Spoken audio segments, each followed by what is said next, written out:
শনিবার সন্ধ্যায় কলকাতায় 23 নম্বর ওয়ার্ডে তৃণমূল কংগ্রেস প্রার্থী সুদীপ বন্দ্যোপাধ্যায়ের সমর্থনে একটি বিরাট ও বর্ণাঢ্য শোভাযাত্রা হয়। এই শোভাযাত্রায় প্রার্থী সুদীপ বন্দ্যোপাধ্যায় তো উপস্থিত ছিলেনই, আর উপস্থিত ছিলেন স্থানীয় বিধায়ক বিবেক গুপ্তা, 23 নম্বর ওয়ার্ডের তৃণমূল কংগ্রেস সভাপতি স্বপন বর্মন, সঞ্জু বর্মন, এলাকার সমস্ত তৃণমূল কর্মী থেকে শুরু করে সাধারণ জনগণ। ফুলের মালা এবং পুষ্পবৃষ্টির মাধ্যমে স্বাগত জানায় প্রার্থী সুদীপ বন্দ্যোপাধ্যায়কে।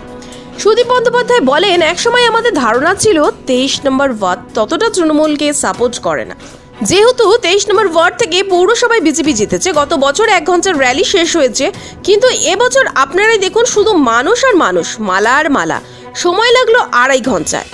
এই মালাকেই ভোট বক্সে রূপান্তরিত করতে হবে। স্বপন বর্মন জানায়, মমতা দিদির যে অজস্র প্রকল্প আছে তার কোনো না কোনো সুবিধা পায়নি এমন মানুষ এই অঞ্চলে নেই।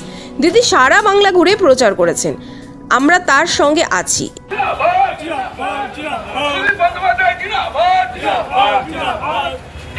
हमारे सेक्टर पाड़ा के तृणमूल कांग्रेस के सीनियर हमारे नेता हैं जो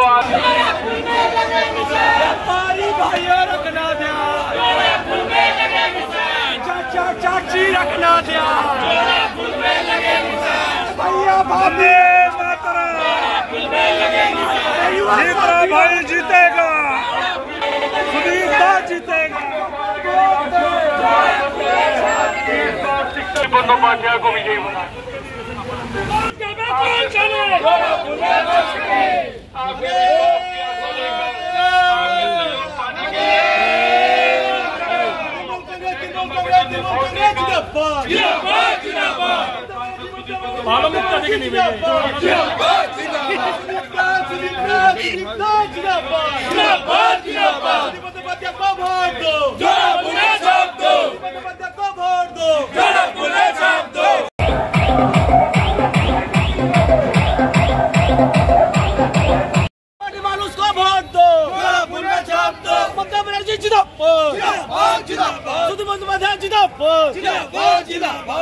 আমি গতবার 23 নম্বরে র্যালি করেছিলাম, 1 ঘন্টার মধ্যে শেষ, মোটামুটি হেঁটে চলে গেলাম, বললাম এবার 2.5 ঘন্টা লাগে।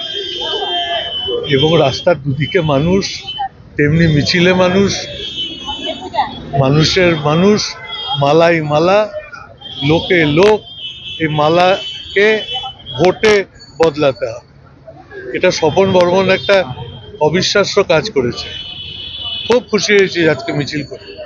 এসব প্রান্ত সম্বন্ধে তোমরা যেটা বলছো, আমাদেরও একই ধারণা যে তৃণমূলের এখানে অবস্থান দুর্বল, কিন্তু আমার আজকে মনে হচ্ছে কোথাও যেন অবস্থার পরিবর্তন ঘটছে।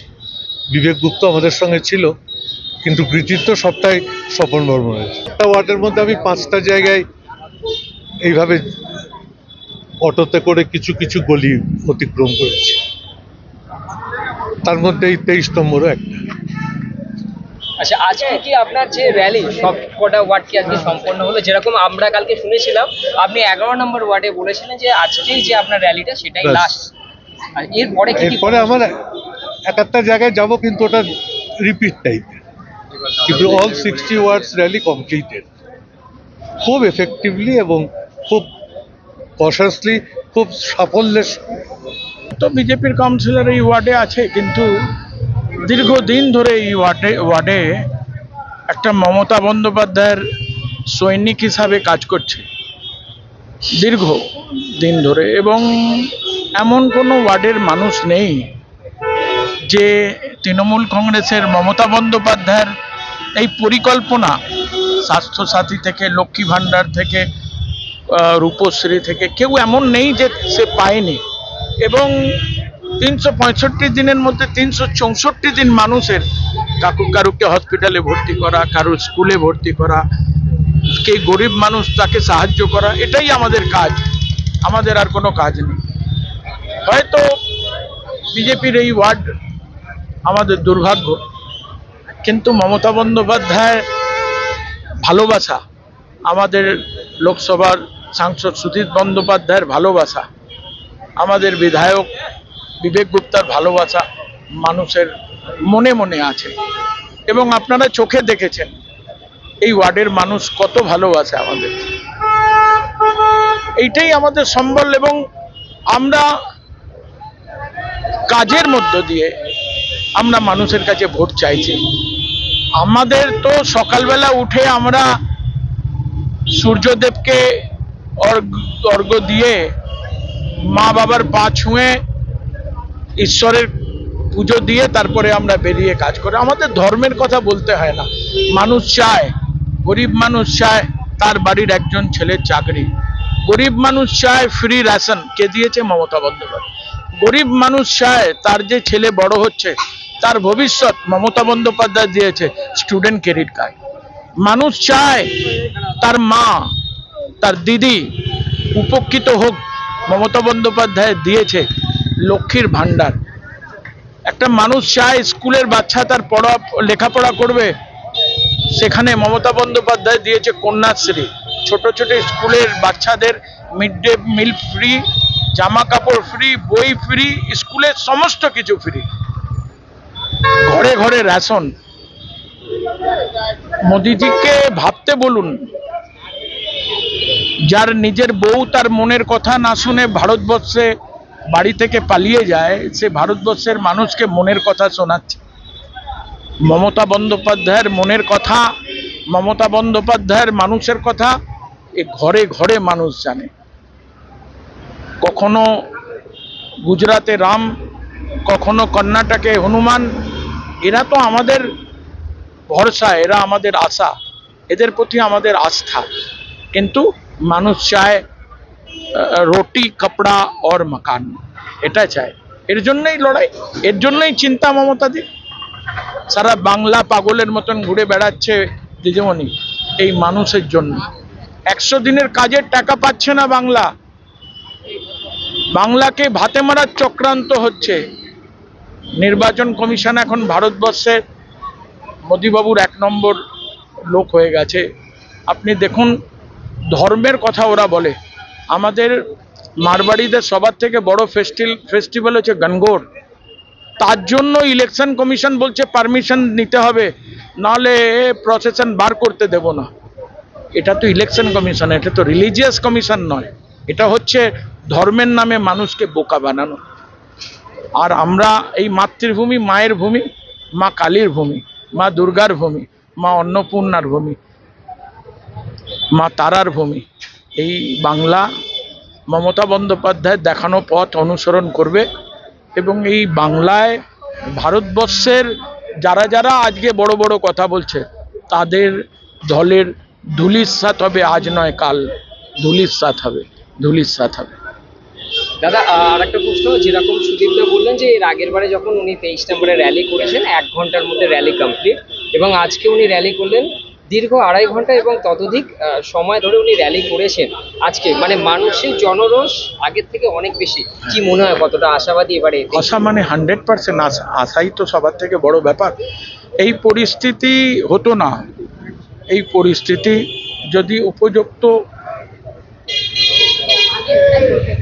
মানুষ আজকে রিপ্রেজেন্ট করতো না, তাহলে এই ওয়ার্ড থেকে বিজেপি বড়বাজার থেকে ধুলিস্যাৎ হয়ে যেত, বড়বাজার থেকে ধুলিস্যাৎ হয়ে যেত। এবং ভবিষ্যতে আপনি দেখবেন বড়বাজারে 23-22 আমরা বিজেপিকে এখানকার মানুষ বুঝে গেছে, এক্সপোজ। এরা কিচ্ছু নয়, দুটো ডাকাত। যান না, একটু বড় বড় বাড়ি তৈরি হচ্ছে, যান, কত পয়সা করে স্কোয়ার ফিট জেনে নেবেন। চোরের মায়ের বড় গলা। আমাদের আইকন অভিষেক বন্দ্যোপাধ্যায় চ্যালেঞ্জ করছে, কেন চ্যালেঞ্জ অ্যাকসেপ্ট করছেন না? বারবার প্রায় 200 দিন অতিক্রম, প্রায় 200-র কাছাকাছি দিন হয়ে গেল, চ্যালেঞ্জ অ্যাকসেপ্ট করার সাহস কারণ নেই। আসুক না পাশাপাশি মঞ্চে, ওর বক্তব্য রাখবে, আমি আমার বক্তব্য রাখবো। ও প্রশ্ন করবে, আমি উত্তর দেবো, আমি প্রশ্ন করলে উত্তর দেবে, মানুষ জেনে যাবে। अच्छे दिन ভগবান না করুক আর ভারতবর্ষে এরকম अच्छे दिन আসুক। 110 কোটি ভারতবর্ষের মানুষ এইরকম মহামারী দেখেনি, যেটা কোভিডের মহামারী।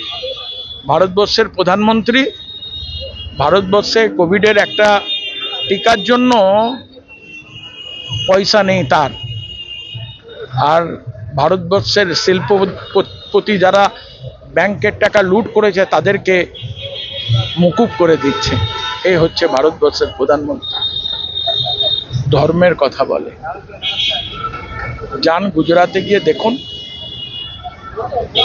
আর মমতা বন্দ্যোপাধ্যায় গলা কেটে দিলেও মমতা বন্দ্যোপাধ্যায় মাথা উঁচু করে জন্মেছে। মমতা বন্দ্যোপাধ্যায়ের আশীর্বাদ হচ্ছে মায়ের আশীর্বাদ, মা গায়ত্রী দেবীর আশীর্বাদ, মা কালীর আশীর্বাদ, মা তারার আশীর্বাদ, সমস্ত মায়ের আশীর্বাদ। ঘরে ঘরে যে মা বোনেরা ঠাকুরের কাছে প্রার্থনা করে মমতাদির জন্য, তাদের আশীর্বাদ, সেই আশীর্বাদ নিয়ে মমতা বন্দ্যোপাধ্যায় বাংলায় রাজনীতি করছে। কিচ্ছু করতে পারবেন না, কিচ্ছু করতে। বাংলার মানুষের জয় হবে, বাংলার যুব সমাজের জয় হবে, বাংলার নিপীড়িত মানুষের জয় হবে, কৃষকদের জয় হবে, স্টুডেন্টদের জয় হবে। অপেক্ষা করুন না, দেখতে যান না। প্রত্যেকবার বিধানসভায় যা রেজাল্ট তার থেকে বেশি, প্রত্যেকবার। এবারও দেখবেন না, বলছে না আপকি বার 400 পার, এবার পগার পার হবে।